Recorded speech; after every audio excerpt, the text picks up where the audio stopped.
first, so I start again. Helping Parents Heal is a not for profit organization dedicated to assisting bereaved parents to become shining light parents by providing support and resources to aid in the healing process. We go a step beyond other groups by allowing open discussion of spiritual experiences and evidence for afterlife in a non dogmatic way. Affiliate groups welcome everyone, regardless of religious or non religious background, and allow for open dialogue. Attendance today at the HPH meeting is voluntary, and we are here for the benefit of learning from and sharing with other parents whose child has passed away.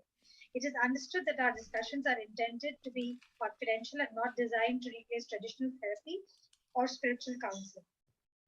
However, these Zoom meetings are helpful to parents all around the world and they are posted on YouTube, so affiliate members who are not able to attend live can also watch. HPH offers a wide variety of speakers to allow parents to be informed about many possible ways to heal, to connect with their children, and to learn about the afterlife. The views expressed by our guests do not necessarily reflect those of HPH, and we ask you to take from their presentations whatever may benefit you personally. Anil, over to you. Yes, Brian Smith, one of the foremost people I came to know when I joined HPH. I was just telling the other mothers that how your comments on whatever I posted on HPH whenever I was frustrated guided me to a new direction. It changed the trajectory of my thought process. Thank you so much, Brian. And Shayna, of course. And Brian Smith is the author of the book Grief to Growth. I have still not had the opportunity to read it, but very soon I'm going to read the book. And his podcasts are something that I like. I know everyone is highly impacted by those podcasts, and Chandra especially has listened to each and every one of them. So I think Brian needs no more introduction. Over to Brian, please. Oh, thank you. Thank you for having me. It's an honor to be here today with you guys. What time is it there, by the way? I don't even... We are 6:42 in the evening in Okay. India. In All Mumbai, right. India All right. has Cool. only So, one time, so you have Mumbai, Delhi, and Ahmedabad time. And Kate, I don't know where Kate is from, but Kate is joining us from somewhere there. It's early in the morning, I think. okay. Well, thanks for having me, guys. As you know, you know a little bit about my story, but for anybody that might not know, my daughter Shayna Elayne passed away suddenly in 2015, June 24th. She was 15 years old. This is Shayna behind me. She's always over my shoulder. So if you've watched if you've watched me on YouTube, you see Shayna, and she's the reason for everything that I do.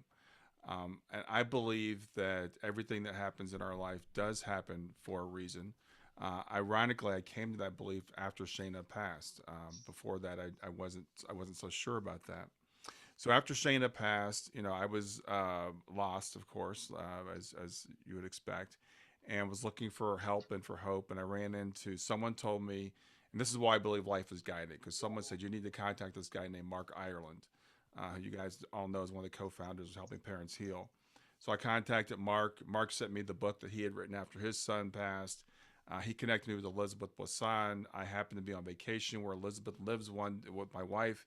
And so we met Elizabeth. We became leaders of HPH, and like the rest is history.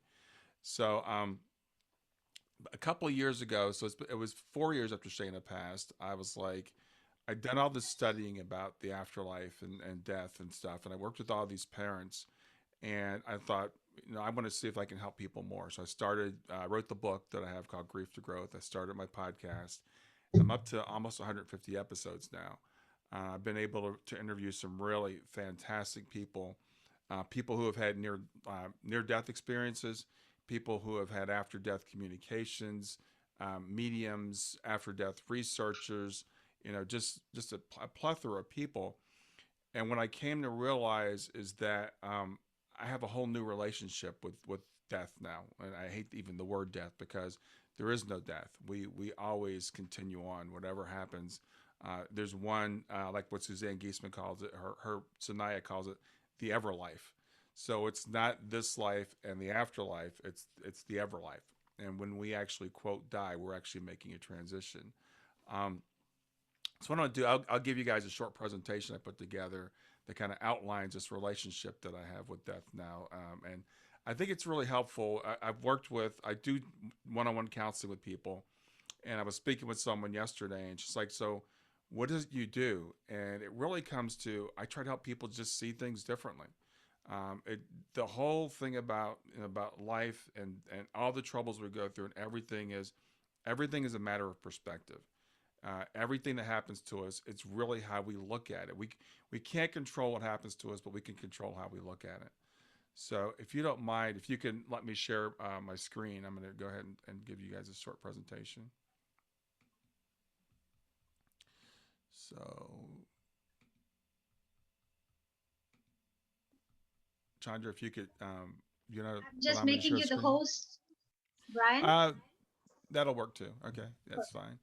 Let me find the presentation here. Let's see, keynote.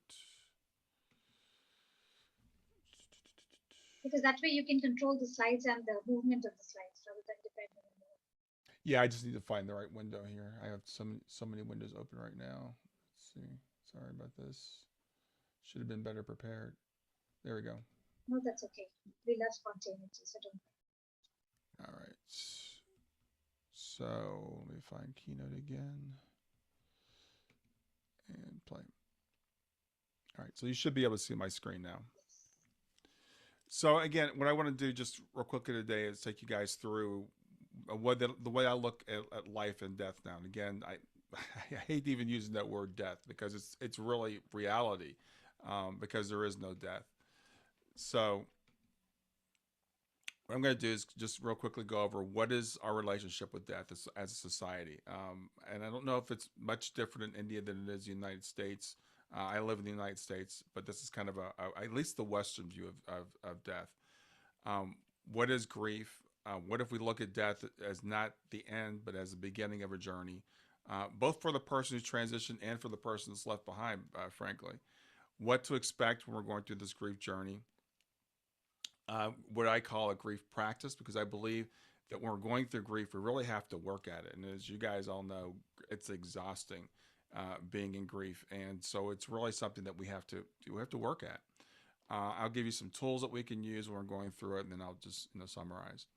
So death in our society is kind of a stranger. We hide it away. We don't like to talk about it. We don't like to think about it.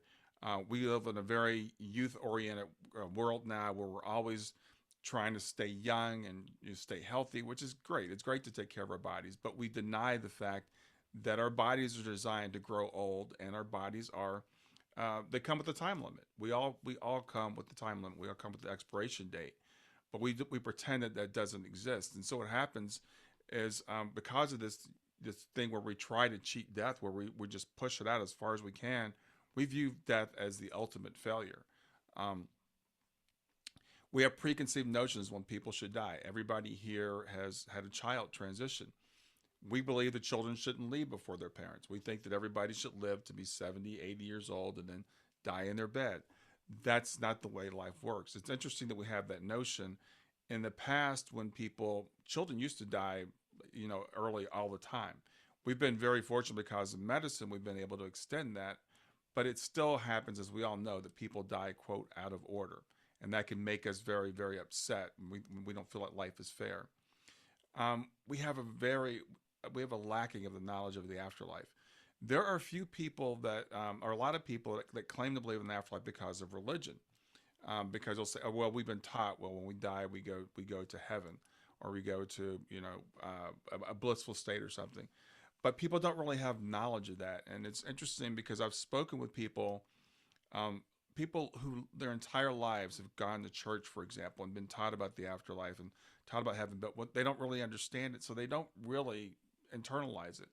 And I believe everything that I'm telling you that I believe is based upon evidence. It's based upon research that I've done. It's not based on faith. It's not based on scripture. Scripture is great. Faith is great, but I'm the kind of person that wants to know. And it was funny. I was speaking with a lady yesterday, and her brother had passed away, and she said, so I said, well, I believe you see him again, and I believe you're getting signs from him.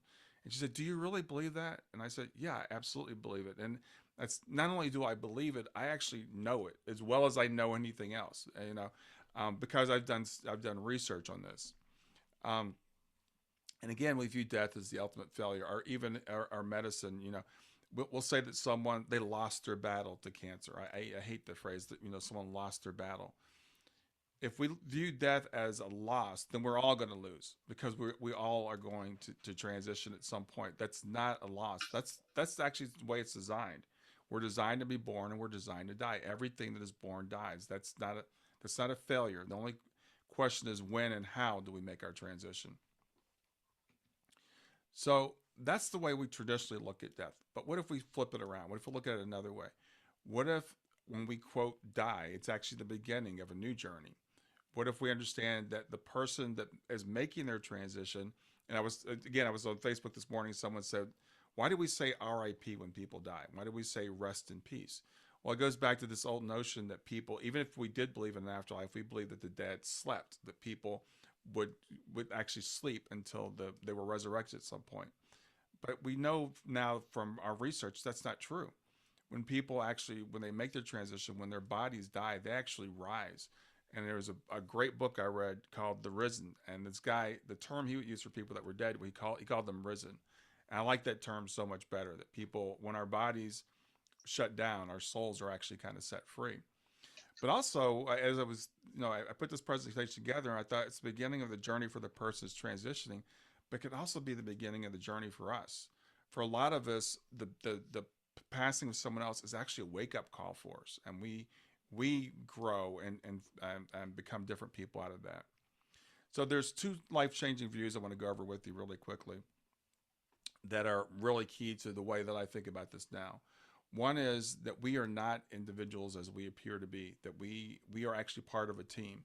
So, and I'll go into more detail of what that means, but people around us, our family, our children, they're all part of our team as well. And that team does not stop existing when someone makes a transition back into spirit. Another point of view I want to share with you is that consciousness is actually everything, that everything that exists is actually made of consciousness. And this flips at least the Western point of view for the last couple hundred years on its head. And I'll go into more detail about that. So there are basically two views that we can take of the universe, of everything that exists. The first view is what's become known as materialism. And what's interesting, this is a relatively modern view. This has been the last couple hundred years when we got so enamored with our science, we thought, okay, well, everything there is what we can see, and that's all there is. So what we can see, what we can measure with our instruments, maybe we know we can't see the entire visible light spectrum, for example, but we know our instruments can measure it. So we say, well, anything we can measure, that's what is. And anything else is supernatural or doesn't exist. Now, this presents a real problem to scientists because no one knows what consciousness is. No one can define consciousness. So they said, well, since everything is material, then consciousness must arise out of the material. So when the brain, for example, gets to be so complex, a certain point of complexity, then poof, there's this thing called consciousness. We don't know what it is. We can't really define it. We don't know where it is. We assume it's in the brain, but we just have to assume that. Now, honestly, some philosophers have gone so far to say, well, since we don't know what consciousness is and only the material exists, then therefore consciousness doesn't exist, which always freaks me out when I think about it. These people have tied themselves up so much in knots that they're using their consciousness to come to the conclusion there's no such thing as consciousness and it's just an illusion. But that's what materialism, that's where it takes you. So again, the belief that consciousness arises from the material. Now, the natural conclusion of that is if the consciousness arises from the material, if the brain actually generates consciousness as kind of like a transmitter generates a signal, then when the brain dies, consciousness dies. That's the natural conclusion. Now, the opposite of this is something it's become known as idealism. And what idealism tells us that consciousness is actually the foundation of everything. This is what every religion has always told us, that there was something that existed before the material, that the material was spoken into existence in some myths, or something existed, but something existed before the material world, and consciousness is that thing. So we call it God. We can call it Brahman, as the Hindus call it. We can call it source. We can call it self with the capital S, mind. We have all these terms for it, but we just know that there's something that's foundational, that the material that we exist in rests on this foundation of consciousness. So if that's the case, then the material is actually derivative. So the material, what we perceive as material, is actually consciousness in a different form. So everything that, and we only know what's out there, right? We only know what exists because of our consciousness. All we do is we pick up signals. So our brains perceive light waves, our fingers touch things and we perceive that. But all that stuff is all consciousness, and we actually exist within consciousness. And this idea is, again, called idealism. Consciousness never began, and this is a thing that it's hard for humans to wrap our brains around, because we exist inside of the universe, and we exist inside of time. So we think about like beginnings and ends. Consciousness doesn't have a beginning and an end. Time was actually created, the illusion of time, because again, philosophers and physicists will tell us there's no such thing as time, but that began when the material began. So when we leave this universe, we step into a, I don't like to use the word timeless, because timeless we can't even perceive of, but it's, time is different. Let's just put it that way. And physicists will tell us there's no reason, like where we are now, they're like, we don't know why time only runs forward, because according to our equations, it should be able to go either way. So Einstein said that time is an illusion. It's a very persistent illusion, but it's just an illusion. And everything that exists actually exists all in the now. And you hear this term a lot about the now. And consciousness, since it never began, never ends. So we as consciousness, which is what we are, we don't truly have a beginning. We don't truly have an end. We transition in and out of phases. We call this phase we're in now, we call it life when we're born, and we call it death when we, quote, die, when our body stops functioning. But our consciousness is always just cycling. It doesn't actually come in, and it doesn't actually end.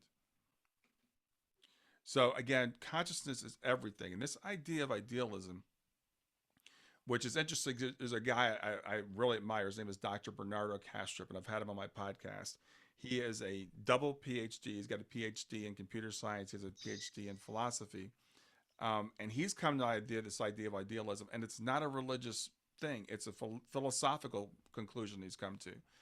But the religious people have been telling us this for thousands of years. I had a guy on my podcast, one of my really good friends, his name is Srini, and he wrote a book called 3 Lives in Search of Meaning. And he's teaching me a lot about Hinduism. And I'm like, the wisdom in Hinduism is just, it's amazing to me, the things that these guys knew 10,000 years ago that philosophers are coming to now, and scientists are starting to come to now.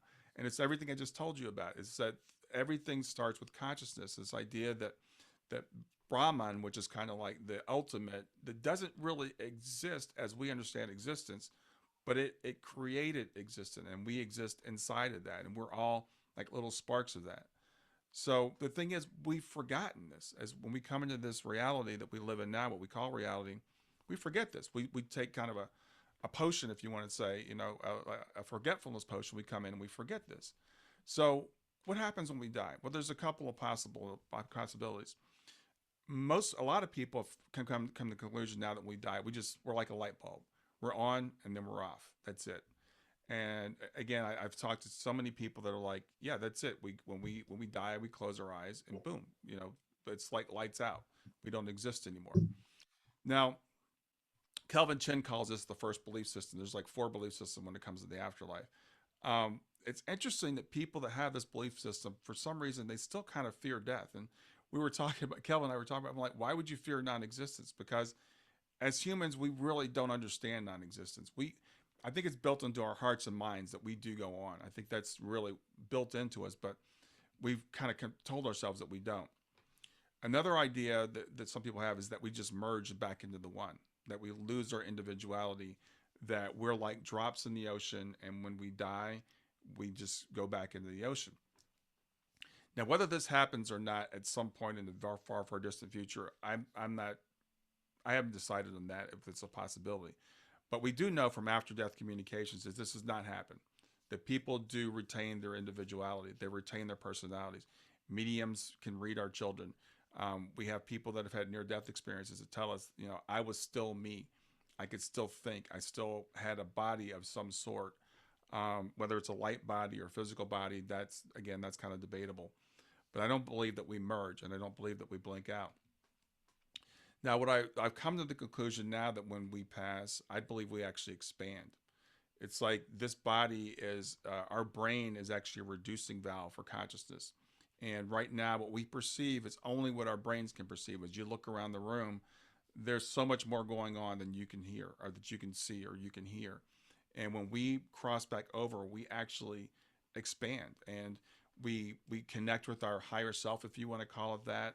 I believe we connect like with our past lives, and we those memories come flooding back to us, and it's just like it's like boom, we're like who we were that before we came in. Um, Now, in a sense, I believe we lose the ego, because the ego is attached to the body, and the ego is what's here to keep us alive. And I'm not one of those people that says the ego is a bad thing. We need to kill the ego. We need to get rid of the ego, because the ego is what literally keeps us as individuals and keeps us alive. But we don't need that anymore when we cross back over. So we retain our individuality, but we lose this thing that forces us to protect ourselves. We do keep our sense of I. We do remember who we are as an individual, but we actually go beyond just who we are now. And I believe I look at it as, there's this like over part of us that breaks off and says, okay, I'm going to go have this adventure as Brian. So I'm going to send a small piece of myself into this body, and I'm going to go be Brian for a while. And Brian's not going to be connected to the rest of me. But when Brian comes back, Brian reconnects to everything that Brian was before, all the lives I've had in the past.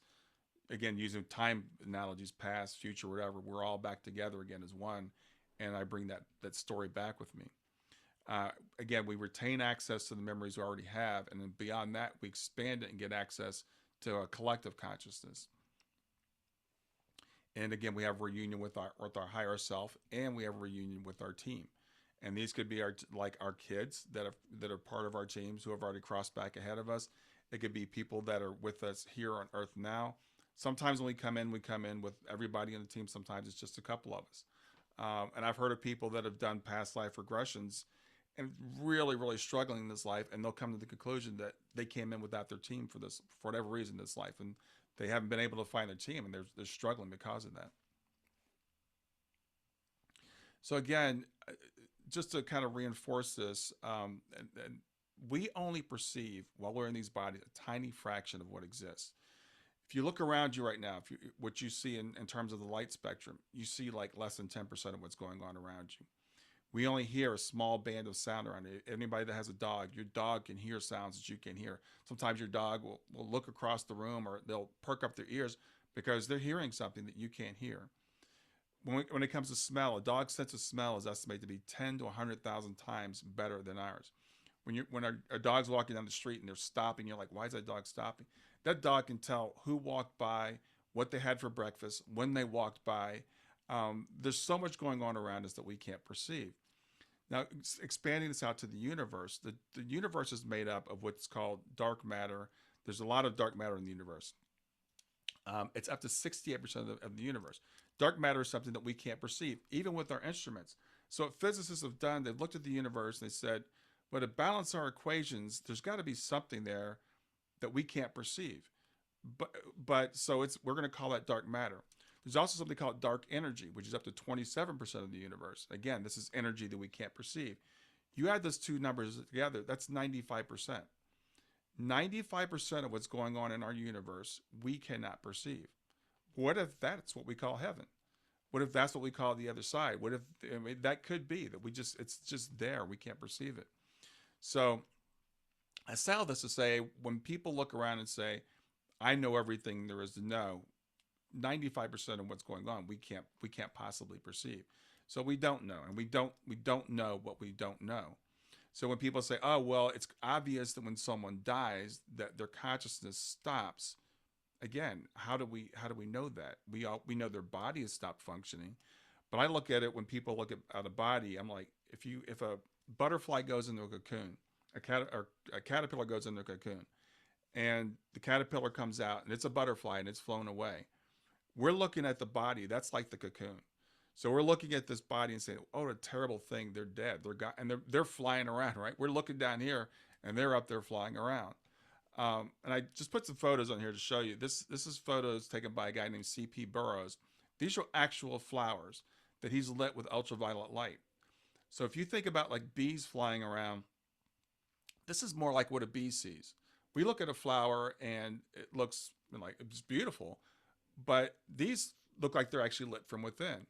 And what I find interesting is when people have near-death experiences, a lot of time when they cross over, they'll say everything there was lit from within. I'm like, what if it is like that here? Our eyes just can't perceive it. So what if it, this is, again, this is how a bee sees a flower today. This is what they actually look like. So we have this idea that we've got to preserve the body, and that's fine. That's great. We need to have the body to be here to function. We all have life plans to be here. But again, when our loved one passes, they are actually, they're expanding. They're going back home. And that's the thing that I want to people to realize. Our children, I have a friend, her name is Terry Dillion. If you're friends with me on Facebook, some of you might know Terry, and she has ALS. She's actively dying. She's decided that she's going to stop eating the beginning of next month. So by the end of next month, she won't be here with us anymore. And I was talking to her this morning, or I was reading something she'd written this morning, and she's like, "Who's braver, me for deciding to go, or you for deciding to stay?" Because she's been going through a rough time, and she's decided it's time for her to go home, and that's the way I look at it. I'm going to miss her. I miss my daughter, but they're home. They're safe and they're well. So when it comes to death, we have nothing to fear and we have everything to gain. And C.S. Lewis is one of my favorite authors. I've read a lot of his stuff, and I love this quote from him. It said, "It would seem that our Lord finds our desires not too strong but too weak. We are half-hearted creatures fooling about with drink and sex and ambition when infinite joy is offered us, like an ignorant child who wants to go on making mud pies in the slum because he cannot imagine what is meant by the offer of a holiday at the sea. We are far too easily pleased." Now, I believe this world is kind of a shadow of what heaven is like. So I believe the pleasures we have here are great. I mean, they're fine. Enjoy them. But when people say, "I don't want to go there because I won't have the great stuff I have here." And I've heard people, "Oh, on the other side, we can't have sex. On the other side, we can't eat chocolate." So people say, "Well, I don't want to go to heaven because I need to have my sex. I need to have my chocolate." We can't even imagine the pleasures that we're going to have waiting for us. The scriptures, my background is Christian. I'm not Christian anymore, but I still like the scriptures. This is what the scriptures mean when they say, "No eye has seen, no ear has heard, and no mind has imagined what God has prepared for those who love him." People have NDEs come back and they say, "I would love to tell you what happened, but I can't even explain it to you. I'll try to put it into words, but I cannot explain to you." I mean, have you ever had a dream where you wake up and you know something was going on in the dream, but the physics in your dream are so different that you can't even translate it back here? So I was interviewing my friend Peter Panagore, and he was talking about after he came back, and he was depressed for a long time. And he admits it. He's like, "I did not want to be here." He said, "Brian, living here is like living in a gutter when you have a mansion." So for when we get to go home, when it's our time to go home, don't fear it.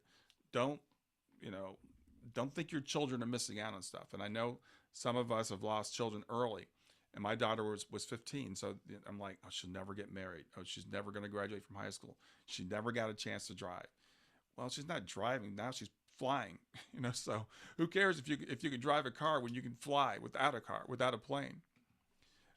So I want to go over also the team concept. So there's three ways that we can see our role, three basic ways we can see our role while we're here. The first is the way most of us look at it. We're on a solo journey. So I'm struggling through this life by myself. I got a few people around me, that are here on the physical plane with me, but this is my deal. It's all about me, and I don't understand, and we can end up very lost. Now, some of us, that are more spiritual, we've come to this concept of like, "Oh, I have spirit guides, I have guardian angels. So I have people around me, but frankly, they kind of serve me, right? They're there to guide me through this life and for me to call on. But I'm the team leader. I'm the one calling the shots, and this life is all about me. It's about my experiences and about my growth."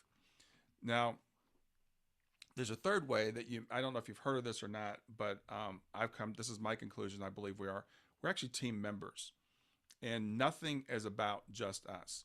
So when we come in, before we come in, we have a plan with our members on the other side. And we say, "Okay, this time I'm going to come in as Brian. You're going to stay back. You're going to be my guide this time because you're going to have this higher perspective." So as a guide, Are they more experienced? Are they more knowledgeable? Maybe. But I think of it more like this. If you're like on a mission, you're a soldier and you're down in the valley, you have a lookout up above, or you have someone spotting you in a plane. They have a higher perspective. They can see things that you can't see.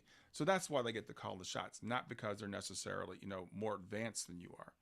So when we come in, the experiences we have are also not just for ourselves. And this comes from, there's a woman named Teddy Key.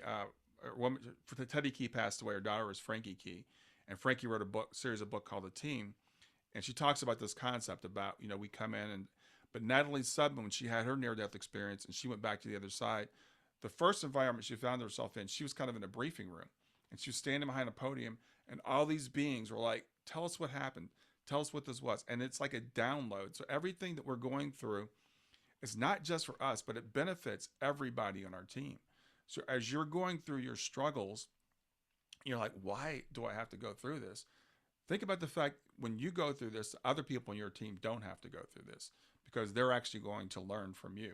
You're going to go back and you're going to give your report and they're going to understand more because of your experiences. So again, just to kind of review, solo, that's the traditional view. Your life is your own. You make your own way. This can be a very lonely point of view, okay? Team leader, I think it's a little bit better that we have support, we have guides. We're here for personal growth and experience. But I encourage you to consider this if you haven't. Expand that out even more, that you're actually a team member. And that while you're here, you're representing your team in this particular incarnation. I had a past life regression not too long ago. And in my past life regression, I remembered my daughters, Shayna and Kayla, in my last life playing different roles. Shayna was actually I haven't still told this to many people, but I was a slave owner, and Shayna was she was a friend of mine but she was also a slave. And then Kayla was the one that helped me when I got out of that to become an abolitionist. So this was a dream. This is a memory that I had, which is really interesting because we switch roles, and I realized that Shayna typically plays this role in my life where she's like the catalyst for me to do the next thing. And you prepped with your team before you came here. So nothing that we're going through now, nothing is lost. Nothing is out of order. And again, NDEs, they'll tell us, I interviewed Heidi Craig, whose father was literally a pedophile in serving time and abused her terribly as a child. And she's like, but I know that all of that was for a purpose. So whatever it is that we're going through, it's for a purpose. And it's to serve the team and everything that we do. The other concept that I think is really cool is every time we make a higher choice, we actually feed these energy spheres that they call in the team books that help other people to make better choices. So when we choose love or we choose to do something brave or whatever, it actually helps other people in a very real way. So if you want more information on either one of those concepts, on the team concept, the team books are wonderful. It's funny because I talk to Frankie on a pretty regular basis. I'm like, these books to me changed my life, and that's no exaggeration. I've read them like at least 3 or 4 times. It's a series of 4 books. And then Why Materialism is Baloney. If you have more of a scientific kind of bent, you want to know more philosophically who we are, why we're here, why there's no death, and why you don't have to just take this on faith. It's not a matter of just like wishful thinking. This is a actual philosophical conclusion that you can come through through logical thinking. So what is grief? I mean, we all gone through grief, right? We're all going through it. It's a deep, prolonged mental anguish, intense sorrow, emotional suffering that results from a loss. Now, this could be any loss. So we're going through coronavirus right now. We're going through loss of freedom. A lot of people have lost jobs. We've lost, loved ones, of course. But grief is actually a container for emotions. It's not an emotion in itself. So when you find yourself in grief, you might find yourself in shock, disbelief, rage, anger, fear, unattachment, all kinds of different things that go along with grief. And grief, when it hits you, it feels like the end. And that's why it's so intense, because you will, nothing breaks my heart more than when a parent has had a child transition and says, I will never see them again. This is it. This is the end of my life. Okay. You will see them again. It's not the end of your life. And I said these things. I said, I don't want to be here anymore. And I regret saying that now, but I did. I mean, that's how I felt when my daughter passed. But this is a quote from the Bible. I assure you and most solemnly say to you, unless a grain of wheat falls into the earth and dies, it remains alone, just one grain, never more. But if it dies, it produces much grain and yields a harvest. There's something about human beings, it's like we need a catalyst to get us moving. Biologically speaking, we are, as biological beings, we will keep doing the same things as long as they work. And that's an evolutionary thing. That makes sense, right? If I'm doing something and it works, why spend energy doing something different? Grief can be that catalyst that comes along and wakes us up and says, this isn't working anymore. And I've seen people make miraculous transitions or transformations after they've gone through this grief event. So I'm not saying be grateful for the event that caused your grief, but see if something is coming out of it. See if as you're that seed and you're under the ground and it's cold and it's dark and there seems like there's never going to be any light again, there's, when the soil starts to warm up a little bit and then you start to peek out a little bit and you see the sun again and you can start to grow and you can actually become something even more than you were when you were the seed. But it does require practice. And there's a couple things I think that are really important. One is a gratitude practice. And this sounds crazy. It sounds counterintuitive. I resisted this for years because I'm like, this doesn't make any sense to me. But I started several years ago a gratitude practice. And one of the things I do is every morning before I get out of bed, I think of 3 things I'm grateful for. I can walk. I get to go on my walk today. The sun's shining. I'm going to dinner with friends tonight. It doesn't have to be big stuff. In fact, it's better if it's not. Because what it is, it's retraining your brain because our brains naturally tend to what's missing, what's wrong. So when we're in grief, especially, all we think about is, I want him back. I want her back. I don't like this. This sucks. But think about the fact that, I'm still here. I'm okay.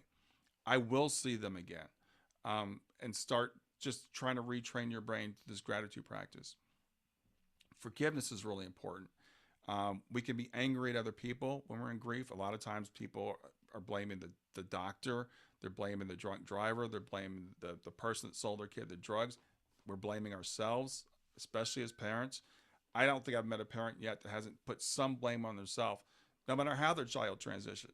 I mean, seriously, it's like I talked to a woman, her daughter was killed by a drunk driver. Her daughter was grown and living somewhere else, but she blamed herself. She said, I did 7 things wrong that day. And that's how far we'll go to blame ourselves. So we have to forgive ourselves as well.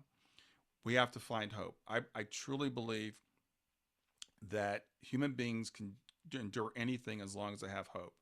I think it was Nietzsche that said, we can endure any how as long as we have a why. So if we can start to train ourselves to think this is for a reason, this is serving a purpose, I'm going to be okay, he's already okay, she's already okay. That's the hope that we need to dig out of that hole.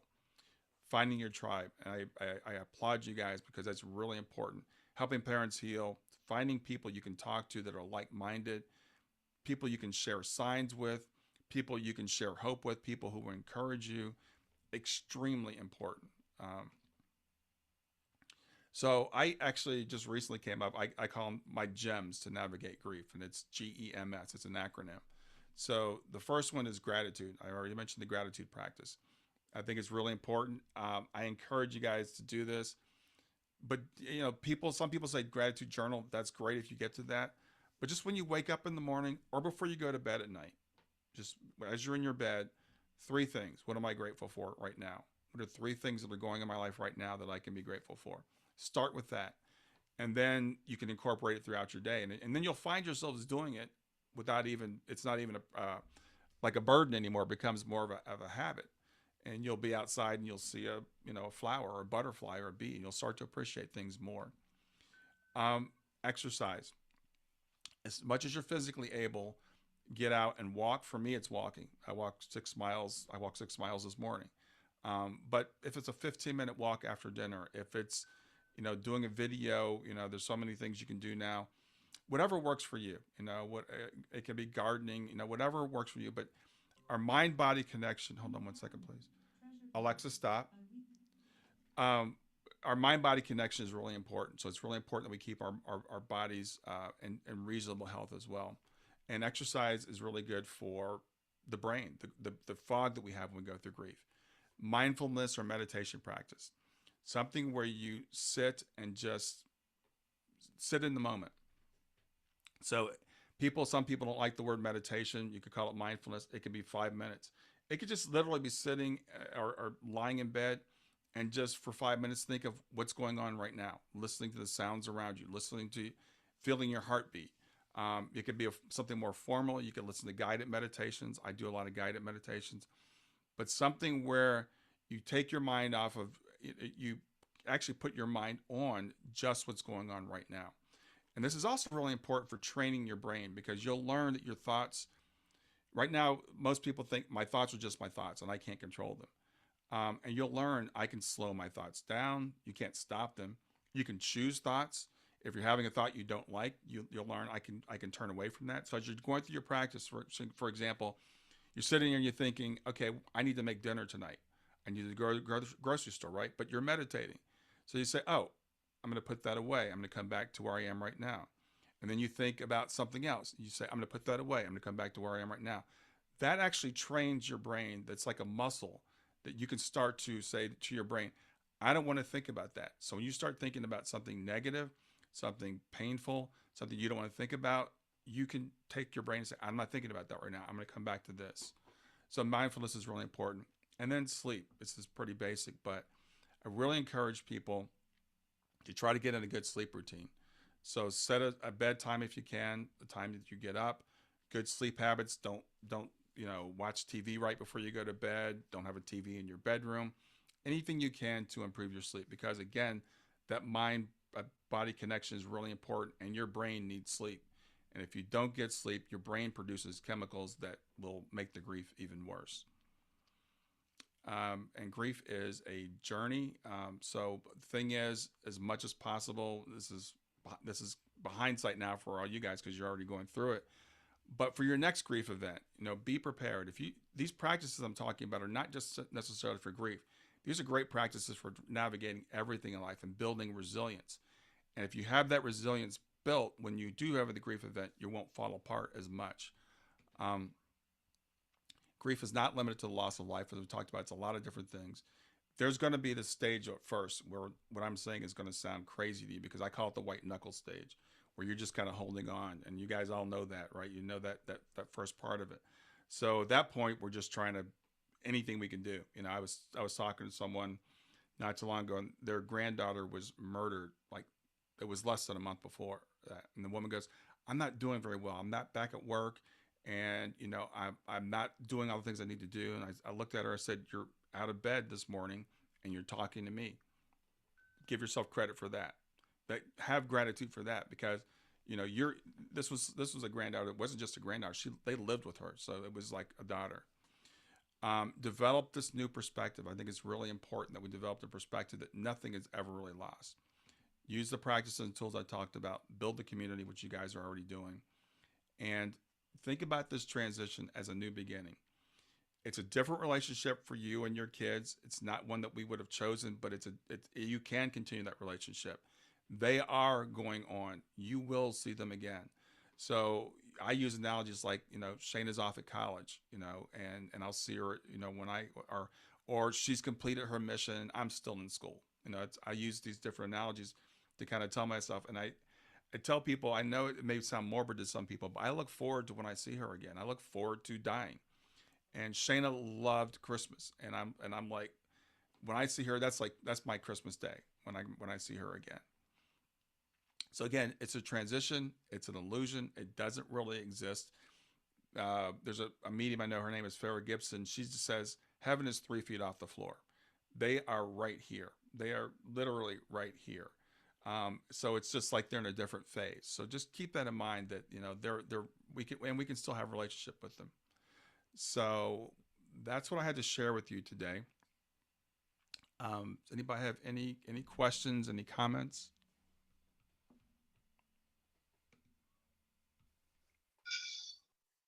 So many. But I'll let Nandita go. Yes. No, I just wanted to thank you. It was a wonderful presentation, and it just makes so much sense what you've said. But my question is that I'm trying to do most of what you have said, and yet the in between moments I tend to slip into the why did this happen? Mm-hmm. Why did it have to happen to me? Mm-hmm. And and joining HPH has really helped because that me aspect is getting little bit dissolved because I'm meeting so many people who are going through this, and I'm wondering why is this happening to so many people. They're losing their children, and it just doesn't make sense.